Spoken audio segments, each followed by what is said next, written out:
Je suis Claire Gignoux. Et moi, je suis Pierre Gignoux. Alors, on était tous les deux professeurs d'histoire-géographie et c'est dans le contexte de cette discipline d'enseignement qu'on a entrepris un certain nombre de voyages à travers le monde. Et c'est d'Asie qu'on a rapporté ces drapeaux de prière tibétains.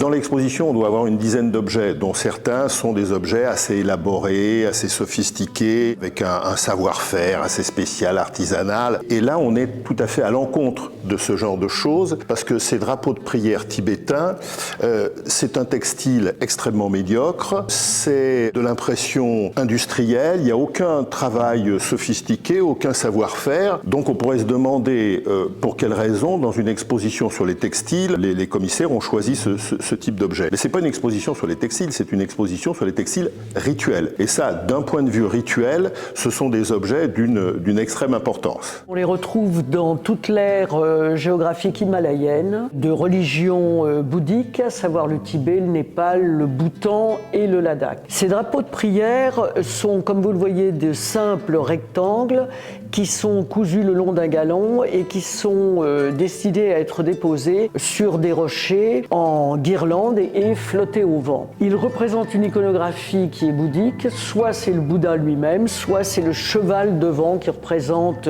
les joyaux du Bouddha, frappés aux quatre coins des quatre animaux auspicieux qui protègent des 4 points cardinaux. Effectivement, il y a une médiocrité dans le matériau, une médiocrité du prix d'ailleurs, parce que ça s'achète au bord d'un chemin, à l'entrée d'un temple, auprès d'un petit vendeur qui les vend par rouleau tout simplement, et ça se glisse dans la poche. Alors l'intérêt de ces rouleaux, c'est donc le rituel. Et le rituel, c'est le vent. C'est le vent qui dégage le rituel, c'est le vent qui anime ce rouleau de prière, c'est le vent qui est l'acteur. Effectivement, on les met en haut des routes qui sont dangereuses, au sommet des cols, à 5000 mètres d'altitude, et il faut voir la ferveur avec laquelle les Tibétains sortent ces rouleaux de prière de leur poche, et ils se lancent alors en luttant contre le vent qui est très fort au sommet des cols, pour que le vent dégage les énergies positives qui sont contenues dans les mantras, dans les prières, qui sont tout simplement des formules très répétitives. Ça n'est pas de la littérature, c'est une formule qui est toujours la même et qui est répétée et qui est dégagée et répandue dans le monde entier. Ça s'adresse non seulement aux déités, mais ça s'adresse aussi à l'humanité, à répandre donc l'énergie positive de ces prières.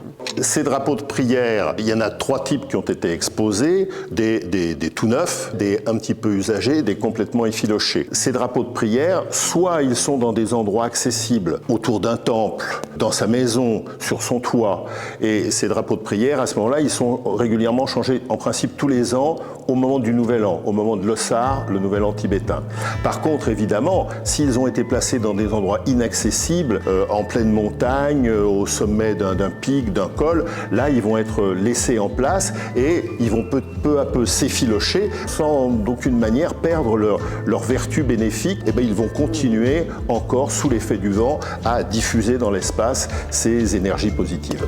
Outre le fait de voir les Tibétains de manière très frénétique, avec une ferveur extraordinaire, déployer ces guirlandes sous des vents impossibles, sous la pluie, sous la neige, à des cols de plus de 5000 d'altitude, entre 2 rochers, au passage d'un pont, au passage d'un gué, dans un endroit difficile. On a eu une autre expérience, alors tout à fait différente. On s'est rendu à 150 km de Lhasa, dans un endroit qui est d'accès assez difficile. C'est un col qui domine un lac où on lit des oracles dans l'esprit tibétain. Donc ce lac est dominé par ce col. À ce col, les gens montent, déploient leur rouleau de prière et se mettent dans un état de méditation, tout à fait de concentration. Il y a un silence absolu qui règne. Les gens sont concentrés, ferment les yeux, regardent le lac. C'est un lac où, paraît-il, on a des visions. C'est à travers ce lac, par exemple, que le dernier Dalai Lama a été découvert. Là, nous, quand on y est allé, on nous a expliqué que beaucoup de gens voyaient le Potala qui est le grand palais, l'ancien palais du Dalai Lama à Lhasa, d'un point de vue optique, pour nous, c'est totalement incompréhensible. On est à 150 km de Lhasa, on ne peut pas voir le Potala. Mais les Tibétains parviennent parfois à voir le Potala. C'est un événement de bon augure quand ils y parviennent. Et en réalité, de cette scène, on n'entend qu'une chose, dans ce silence de centaines de personnes, c'est le claquement des drapeaux de prière qui claquent au vent.